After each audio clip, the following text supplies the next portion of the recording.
বুধবার থেকে বালুরঘাট পৌরসভার মা আহার কেন্দ্রে চালু হল ৫ টাকার মাছ-ভাত পরিষেবা।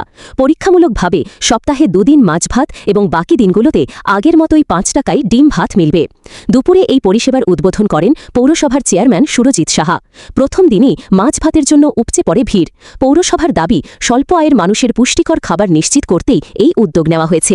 চেয়ারম্যান জানান, আপাতত ট্রায়াল হিসেবে সপ্তাহে ২ দিন মাছ-ভাত দেওয়া হচ্ছে।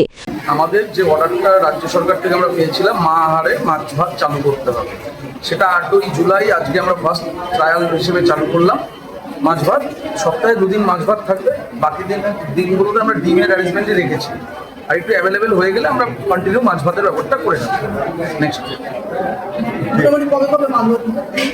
২ দিন সপ্তাহে, এখন এক্স্যাক্টলি ওরকম ডেট নেই যে আজকে বা কালকে। ধরুন বুধবার বা শুক্রবার হয়তো মাছ ভাত হলো, বাকি দিনগুলো ডিম হবে, এরকম থাকবে কন্টিনিউ। যা যা সিস্টেম আছে সিস্টেম মেনে, রাজ্য সরকারের কদম মেনে, মান্যতা দিয়ে আমরা এই মা আহারে যা যা নিয়ম আছে সেই নিয়ম মেনটেন করে এখানে খাওয়ানো। খেতে কি খেলেন এবং কেমন লাগছে? আজকে মাছ ভাত খেলাম, এর আগে ডিম ভাত খেয়েছি পশ্চিমবঙ্গ সরকারের নেতৃত্বে, বালুরঘাট পৌরসভার নেতৃত্বে। ভালো লাগলো।